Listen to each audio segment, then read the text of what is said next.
In today's video, I'm setting out to recreate these amazing Olympic photos.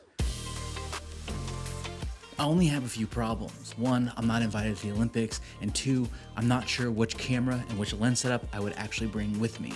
So in today's video, I'm gonna solve that by breaking down 3 awesome rigs that I would consider bringing to the Olympics, testing them out, and then ultimately crowning one a gold medal finalist. First place, baby. You see, it's easy to take for granted the photos that we see while watching the Olympics from our couch. You stop for a moment and think this was amazing, but the more you dive in, the more you have to consider, honestly, how do they pull these shots off? We're gonna look at 3 phenomenal cameras. We've paired them with amazing glass, and we're bringing them out in the field, starting right now. We're out here with my friend Katie getting all set up to do some Olympic style photography. So what makes a great Olympic camera rig? I think it boils down to 2 base components with a lot of other factors that we can't necessarily get into in today's video without making it hours and hours long. Let's look at these 2 things: high speed and sharpness. I've chosen these cameras because they are known for being fast and they're known for having really good sensors. All right, and we are gonna start with the A9III, and I got this little shorty tripod. I'm gonna put it on the ground. I'm actually gonna get as low as possible so I can get as close to the surface level of the water to get some really sick and unique shots.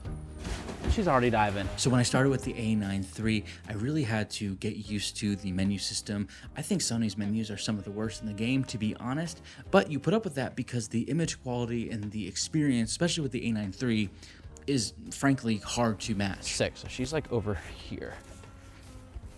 Cool. We're working with a 24.6 megapixel sensor. We have 5-axis image stabilization, and we have an ISO sensitivity range from 250 to 25,600. You can extend that down to 125 and all the way up to 51,200. And for continuous shooting, we can shoot up to 120 frames per second at the full megapixel resolution of 24.6. There are a few key features I wanted to shout out with this camera. The first being that there is no mechanical shutter. This is an electronic only shutter. This also has a pretty phenomenal pre-capture system that allows you to take photos up to 1 second before you actually press the shutter button down and release it. Oh my God, I think I got it. A little bit too soon. And I cannot talk about the A9III without talking about its global shutter, which will eliminate that weird distortion, that warble that you might get with other sensors. A9III done. I will say that being outside, the camera is very hot. I had to go way up on the shutter speed to get the image that I wanted. Katie nailed it. On to the R3. Moving on to the Canon R3. This felt most at home for me because I started on Canon. I'm shooting on R5 right now. Canon's menus, Canon's layouts, they just feel natural, they feel good. To be completely honest though, I will say that utilizing this camera, it felt clunky. I don't know, it didn't feel as good as I thought it would. And honestly, the shooting experience was forgettable. Action when ready.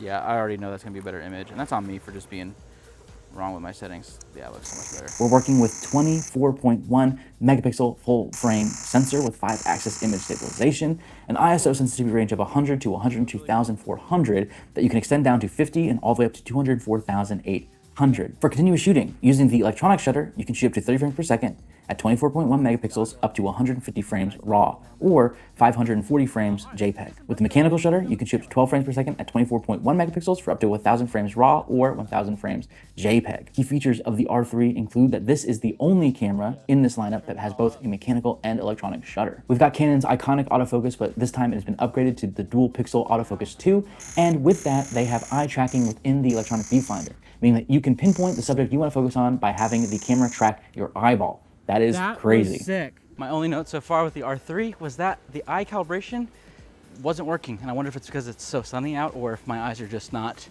designed for calibration. Up next, the Nikon Z9. I'm excited for this one. The Z9 is a slept-on camera in my opinion. It's one of the cameras that really doesn't move a lot in our rental inventory, and we've been kind of scratching our heads wondering why, because honestly, this thing is awesome. Whoa, this, oh my God. This image looks incredible.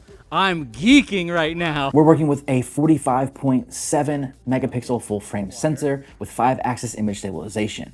The ISO sensitivity range goes from 64 to 25,600, and you can extend that down to 32 and all the way up to 102,400. For continuous shooting, we're looking at 20 frames per second at 45.7 megapixels for up to 1,000 frames raw. Some key features for the Z9 include no mechanical shutter again. The Z9 has improved autofocus for sports and wildlife from previous Nikon systems, which is a huge bonus because we're going to need that when trying to capture specific movement. This camera also has a pre-release setting allowing you to capture up to 1 second before fully releasing the shutter button, and it works the same as the A9III. So we just finished getting all the photos that I wanted to get. Katie, a legend, thank you so much. You're welcome. A hero. My pleasure. I am feeling really happy with the results. If I were to choose a gold medal winner, I mean, I was wowed by the Nikon. Canon felt familiar to me since I've shot a lot on Canon, and the Sony's global shutter is just sick. But who wins? I just don't know.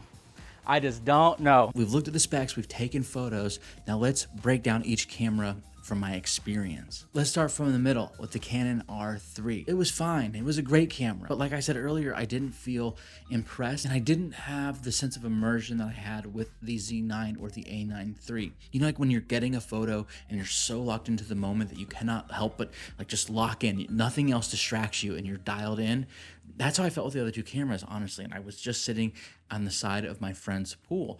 The Canon R3, I just didn't trust it as much. And so that took me out of the immersion. Let's move on to the A9III. Now, this camera can take photos like nobody's business. I mean, it was just flying, going so fast, just going crazy. Lastly, let's talk about the Z9. Honestly, if this camera has no lovers, no supporters, then I'm dead. I love this camera. This one felt the best in hand, which was so shocking to me. I truly thought the R3 would nail it, but no, it was the Z9. So we have come to the finals. Gold, silver, bronze, who's getting what? If I can put them on a podium, here's where I'm ranking them. In third place, ladies and gentlemen, with a great showing, but just not enough, I've got the Canon R3. In second place, a silver medal finalist, a phenomenal camera, something that is truly just amazing to use, and honestly might be the underdog, the Z9. In gold place, if you guessed it, let me know down below, was the A9III.